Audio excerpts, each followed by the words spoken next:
가족들과 친지들과 함께 보내는 우리 고유의 설 명절에 하나님의 전에 나오신 우리 성도님들을 진심으로 축복하고 환영합니다. 하나님의 은혜가 오늘 예배에 나오신 우리 모든 성도님들에게 임하시기를 주님의 이름으로 축원합니다. 지금은 설 명절 연휴 기간입니다. 여러분 설 명절 잘 보내고 계십니까? 설날은 음력으로 1월 1일 정월 첫날이라고 얘기를 합니다. 원단, 세수, 연수라고도는 그런 말도 있지만 우리는 설이라는 용어를 많이 씁니다. 무엇보다 설은 가을에 있는 한가위 명절처럼 가족들 그리고 친지들이 함께 모여서 함께 연휴를 보내게 됩니다.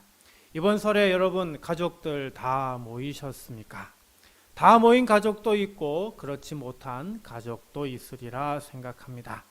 지금의 시대는 가족이 정말 다 모이기 힘든 시대인 것 같습니다.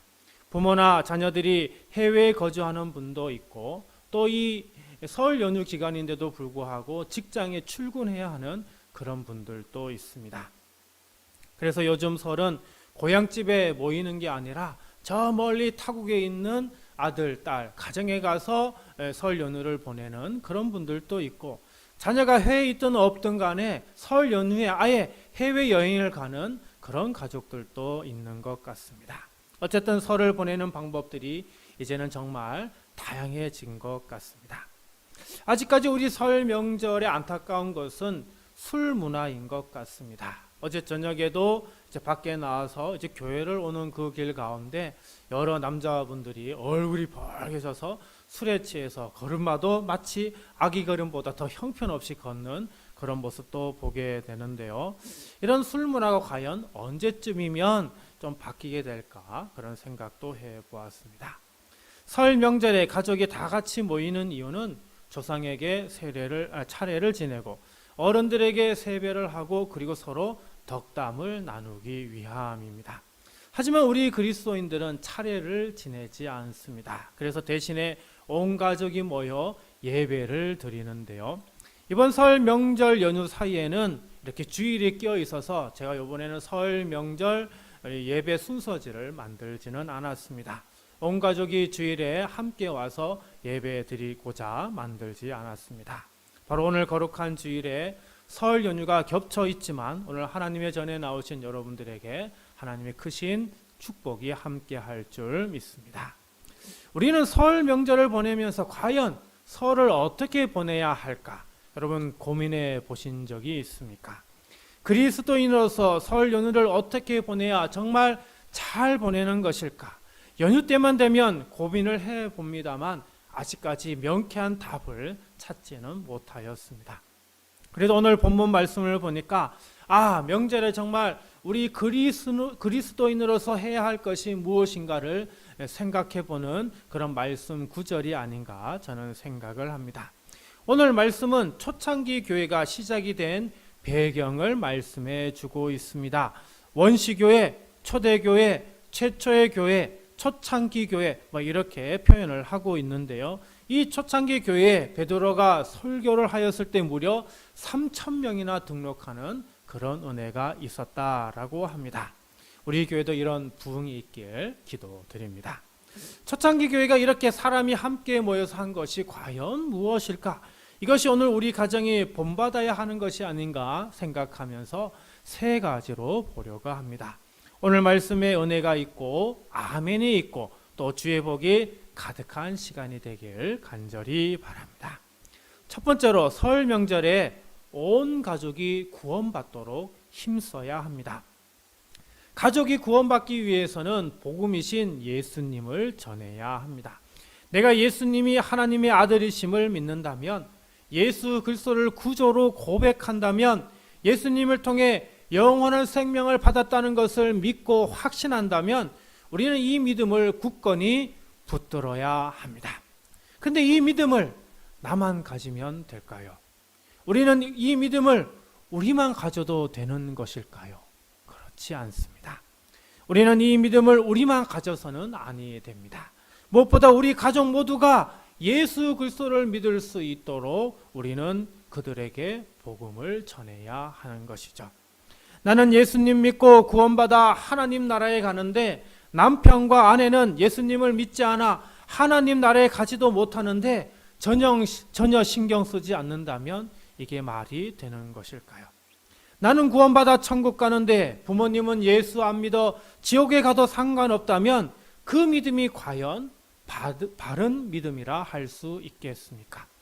나는 구원받기 위해 열심히 신앙생활하는데 자녀의 신앙에는 전혀 관심이 없다면 그 신앙이 건전하다고 말을 할 수 있겠습니까?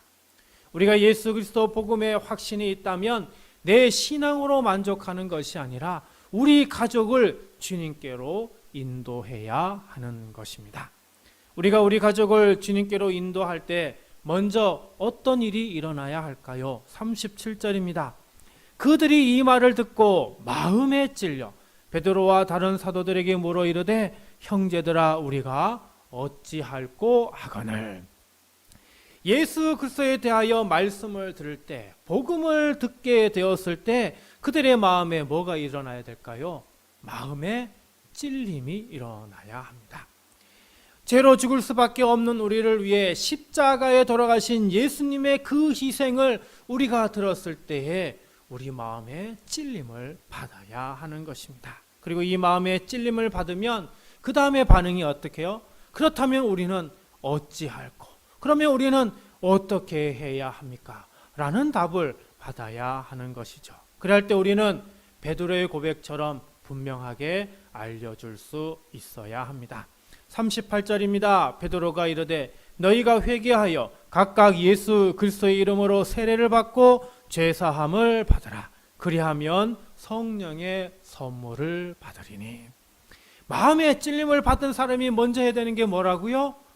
회개해야 한다라고 하는 것입니다. 하나님을 전혀 알지 못하고 삶을 살아갔던 그동안의 모든 삶을 하나님께 아뢰고 이 삶이 헛된 삶이었고 잘못된 삶이었고 죄된 삶이었음을 고백하며 회개해야 하는 것입니다. 그리고 하나님의 아들이신 예수 그리스도의 이름으로 세례를 받아야 하는 것입니다. 바로 이 세례를 받는 것이 바로 우리의 인생의 삶의 죄를 회개함 받는 바로 제사함의 세례인 것입니다. 그런 후에 우리는 성령의 선물을 받아야 하는 것이죠.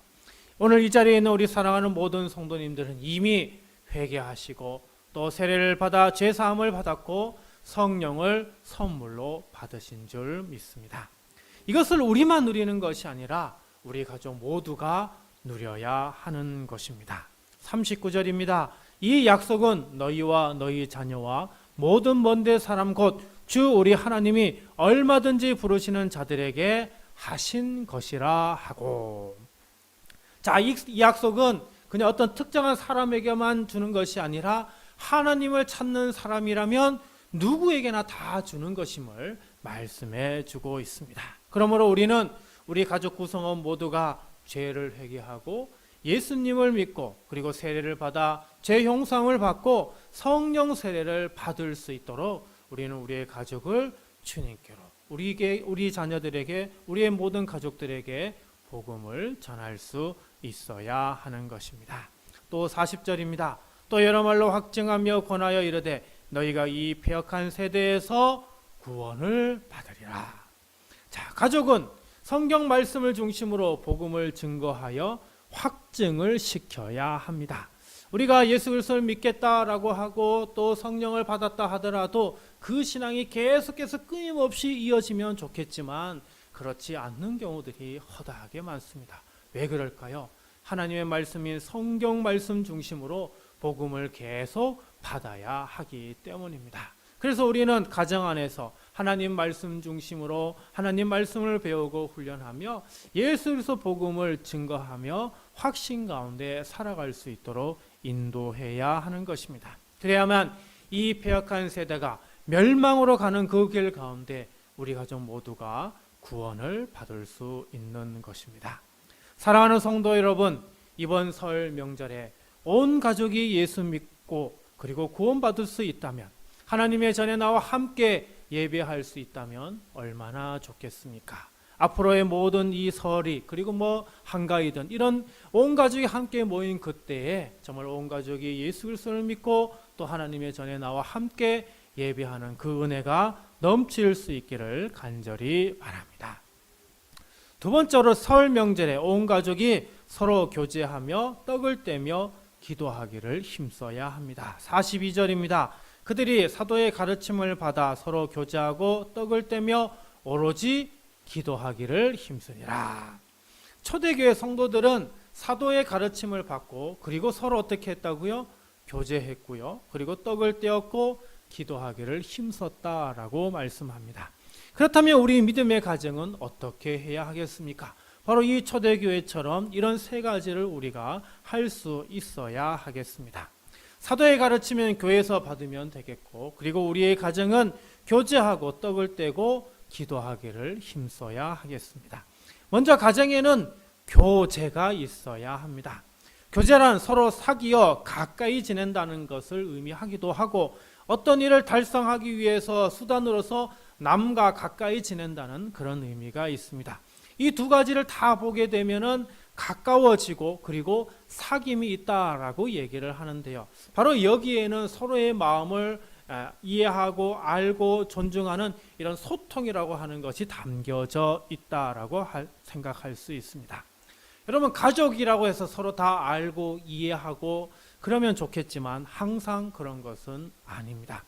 가족이라고 해서 서로 가깝고 사이좋게 지내는 것은 아닙니다. 가족 안에 서로의 어떤 일로 인하여서 상처받고 아픔이 있고 그리고 어려움들이 있습니다. 그래서 가족 간에 도리어 오해와 불만만이 가득 쌓여 있어서 서로 대화하지 않고 서로 연락하지 않고 이런 관계 속에 있는 그런 가족들이 얼마나 많은지 모릅니다. 왜? 제대로 된 교제를 하지 못했기 때문입니다. 그렇다면 과연 얼마나 많은 가족이 서로를 알고 이해하며 존중하고 지낼까? 제가 그동안 여러 교회, 큰 교회에서 부교역자로 또 그 외에도 제가 여러 가지 만난 사람들, 그런 가정들을 보게 될 때에 정말 제대로 된 교제를 가지고 정말 화목하고 행복하게 사는 가정들을 사실은 그렇게 많이 만나지 못했습니다. 그 가정 가운데 그 가정들이 얘기하는 이야기들, 그리고 그 가정이 주시는 기도 제목들을 보게 되면 그 가정이 정말 화목한 가정, 그리고 행복한 가정, 은혜가 넘치는 가정이라고 하기 힘든 그런 가정들이 너무나 많이 있었습니다. 우리 사랑하는 성도님들, 우리 성도님들의 가정은 어떻습니까? 여러분들의 가정은 정말 완전한 서로의 교제가 잘 이루어지고 있습니까? 저희 가정도 역시 예외는 아닙니다. 하지만 우리가 교제할 때 이런 분명한 교제를 하기 위해서는 믿음의 교제가 필요합니다. 저는 우리 성도님 가정이 이런 믿음의 교제가 있길 소망합니다. 그래서 서로를 알고 서로를 이해하고 서로를 존중할 때 믿음으로 서로를 사랑하는 그런 가정으로 세워나갈 수 있을 줄 압니다. 이번 설 연휴 기간에는 서로의 고집, 서로의 주장만 내세우는 것이 아니라 우리 가족 구성원의 생각과 그들의 사고에 가지고 있는 어떤 어려운 문제들, 이런 것들을 허심탄회하게 나누면서 서로 교제할 수 있는 그런 시간이 되어서 서로를 알고 서로를 이해하고 서로 존중하는 그런 설 명절이 되길 바랍니다. 또한 믿음의 식탁 공동체를 세워나가야 합니다. 떡을 뗀다고 하는 것은 음식을 나눈다는 것이고 함께 식사를 한다는 것을 의미합니다. 음식을 함께 나누는 식탁 공동체는 가까운 사람들과만 할 수 있는 일이죠. 서로 알지 못하는 사람과 한 테이블에서 같이 식사를 하게 되면 서로 뻘쭘하고요, 한마디도 하지 못하고 그렇게 끝나는 경우가 있습니다. 이러면 어떻게 해요? 먹은 것이 정말 입으로 들어갔는지 코로 들어갔는지 귀로 들어갔는지도 모르고 제대로 소화도 되지 않습니다. 교회에서는 이렇게 예배 드리고 난 다음에 교제를 하고, 그런 다음에 이 교제를 더 잘하게 하기 위해서 보통 어떻게 해요? 차를 마신다든지 그리고 음식을 함께 나누는 식탁 공동체를 합니다. 앞으로도 우리 교회가 이 식탁 공동체를 할 수 있도록 저는 기도하고 있습니다. 어쨌든 더 사귐이 있고 서로를 알아가며 믿음으로 돈독해지기 위해서는 이렇게 떡을 떼는 것, 음식을 나누는 것이 필요합니다. 가족은 더욱더 그렇습니다. 가족은 함께 모여 떡을 떼어야 합니다. 가족은 모두 한 식탁에서 음식을 나누어야 합니다. 불과 몇십 년 전만 하더라도 가족들이 온 가족이 함께 모여 식사하는 것이 그리 어렵지 않았습니다. 또 10여 년 전에는 드라마 보면은 이제는 너무 바빠서 함께 식사하지 못하지만 그래도 매일 저녁에는 다 같이 식사해야 된다는 그렇게 해서 그렇게 하루에 한 번이라도 식사하는 그런 게 있었다 하는데, 최근에는 하루에 한 번 가족들이 다 같이 식사하기도 정말 힘든 시대가 되었습니다. 그래서 요즘 뭐라 그래요? 일주일에 적어도 한 번은 가족들이 다 같이 모여서 식사 한 번 하자고 하는데요. 저희 가족 보면은 저희 가족도 정말 어려운 것 같습니다. 일주일 동안에 특히 학교를 가면 우리 딸들이 일주일에 한 번 다 같이 모여 식사하는 게 정말 힘들어졌습니다. 그나마 방학해서 집에 있으니까 같이 먹는 시간들이 좀 많아지기는 했지만 가족이 함께 모여서 식사하는 것이 정말 우리에게는 꼭 필요한 것이 아닌가 생각을 하고, 이 식사를 함께 함을 통해서 더 믿음의 교제, 또 가족 구성원에 함께 할 수 있는 그런 교제를 나눌 수 있어야 하는 것입니다. 혹시 여러분들 가정 가운데 이렇게 음식 나누는 일을 함께 하지 못하고 있다면 서로 함께 식사를 하면서 서로 교제를 원만히 잘 이뤄나갈 수 있기를 바랍니다. 그리고 가족이 해야 할 가장 중요한 것은 기도하는 것입니다. 가족은 서로를 위해 기도해야 합니다. 자기 개인만을 위해서 기도하는 것이 아니라 가족을 위해 기도할 수 있어야 되는 것이죠. 가족을 위해 기도하지 않고서 교회를 위해 기도하고 친구를 위해 기도하고 아픈 환자를 위해 기도하고 이 나라를 위해 기도하고 전 세계 열방을 위해 정말 기도할 수 있겠습니까? 우리는 먼저 가족을 위해 아낌없는 기도를 해야 됩니다. 이번 설 연휴를 통해 오랜만에 가족을 보면서 어떤 것을 느끼셨습니까? 가족을 위해 더 기도해야겠다는 그런 마음 생기지 않았습니까? 고향에 갔더니 부모님이 작년보다 더 많이 늙으셨습니다. 아니, 지난 한가위 때 가고 난 이후 4개월 만에 뵀는데도 더 많이 늙어지셨습니다. 특히 제 아버님은 갑자기 많이 늙어지신 것 같아서 눈시울이 붉어졌습니다. 자주 찾아뵙지 못하고 도움도 거의 못 드리는 불효자식인데 그저 부모님을 위해 할 수 있는 게 기도밖에 없는 것 같았습니다. 우리는 이처럼 부모님을 위해, 그리고 남편과 아내를 위해, 그리고 사랑하는 자녀들을 위해 늘 기도하며 살아야 합니다. 무엇보다 가족의 건강을 위해 기도해야 됩니다. 가족의 신앙을 위해 기도해야 됩니다. 그리고 가족의 앞길 인생을 위해 우리는 기도해야 됩니다. 사랑하는 성도 여러분, 우리 모든 가족을 위해서 기도하는 것을 절대 멈추지 마시기 바랍니다. 마지막 세 번째로 설 명절에 온 가족이 하나님을 찬미해야 합니다. 47절입니다. 하나님을 찬미하며 또 온 백성에게 칭송을 받으니 주께서 구원받는 사람을 날마다 더하게 하시니라. 하나님을 찬미했다라고 합니다. 찬미란 어떤 대상의 아름다움을 기리어 칭송한다는 말인데요. 이와 비슷한 말이 찬송, 찬양입니다. 여기에서 그 대상은 뭘까요? 하나님이죠. 하나님의 아름다움을 기리어 칭송하는 것, 그것이 바로 찬미, 찬송, 찬양인 것입니다. 설 명절에 가족이 가장 많이 하는 놀이 중 하나가 요즘은 노래방에 가는 거라고 합니다. 우리 한국 사람들 정말 춤추고 노래하는 걸 얼마나 좋아하는지 어디 노래방 같은 걸 만들어서 거기에다 음악 틀고는 신나게 마이크 들고 춤추고 노래하는 걸 보면은 정말 대단하다라는 그런 생각을 하게 됩니다. 요즘 이런 한국인들의 정서가 전 세계인에 통했는지 한국에 와서 춤추고 노래하려고 들어오는 그런 외국인들이 참 많이 있다고 합니다. 예전에는 젊은 사람들이 노래방 가서 노래했다고 하는데 요즘은 가족들이 다 같이 가서 노래방에서 노래한다고 합니다. 저희 가족으로서는 도저히 상상할 수 없는 그런 일이죠. 저는 노래방에 가지 않습니다. 딱히 돈 주고 노래방에 가서 노래할 이유를 전혀 찾지를 못하겠습니다. 저랑 같이 사는 사모도 노래하는 거 거의 들어본 적이 없습니다. 그런데 이상하게 우리 두 딸은 노래방에 가서 노래하는 걸 생각보다 참 좋아하더라고요. 도대체 누구를 닮았는지 모르겠습니다. 저는 이번 설 명절에 세상 가요 부르는 것도 좋겠지만 하나님을 찬미하는 가정이길 저는 기도드립니다. 그래서 온 가족이 찬송을 부르고 또 복음송 부르고 또 요즘 가요와 좀 많이 비슷하긴 하지만 CCM송이라고 하는 정말 좋은 그런 찬양곡들도 많이 있습니다. 이런 찬양을 가족들이 함께 부름을 통해 정말 하나님을 찬미할 수 있기를 바랍니다. 우리 교회는 현재 찬송가 중심으로 노래하고 있습니다. 앞으로 주일 오후 예배를 한다든지 수요 예배를 한다든지 그때는 찬송가뿐만 아니라 복음송도 부르고 CCM송도 부르면서 하나님을 좀 더 넓게 찬양할 수 있기를 기도하고 있습니다. 우리 성도님들 찬양 많이 아시는 분도 있겠지만 그렇지 못하신 분들도 있을 줄 압니다. 교회에서 예배를 통해 찬양을 많이 배울 수 있기를 바라고요. 요즘은 좋은 콘텐츠가 참 많이 있습니다. 온라인만 연결하면은 찬양을 배울 수 있는 그 방법들이 정말 무수하게 많이 있습니다.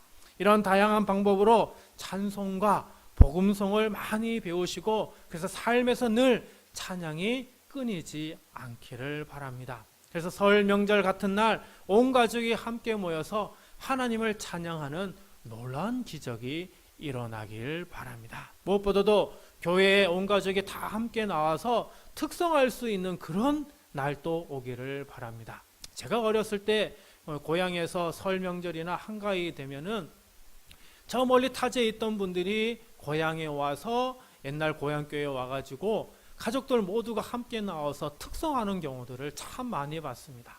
참 보기 좋구나라고 생각을 했는데 최근에 들어서는 이런 것들이 거의 사라져서 너무나 안타깝습니다. 온 가족이 함께 모여서 하나님을 찬양하고 또 준비되는 어떤 찬양을 만들어서 교회 와서 다 같이 함께 특성할 수 있는 그것도 놀라운 하나님의 은혜가 아닌가 생각합니다.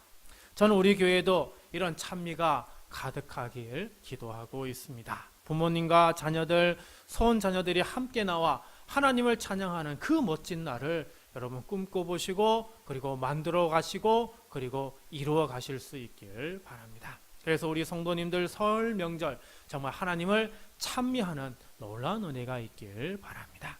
말씀을 정리합니다. 앞으로 우리 모든 성도님 가정이 설 명절에는 가족 구원의 역사가 일어나고 서로 교제하고 떡을 떼며 기도하기를 힘쓰고 그리고 하나님을 찬미하는 놀라운 은혜가 함께하길 주님의 이름으로 축원드립니다.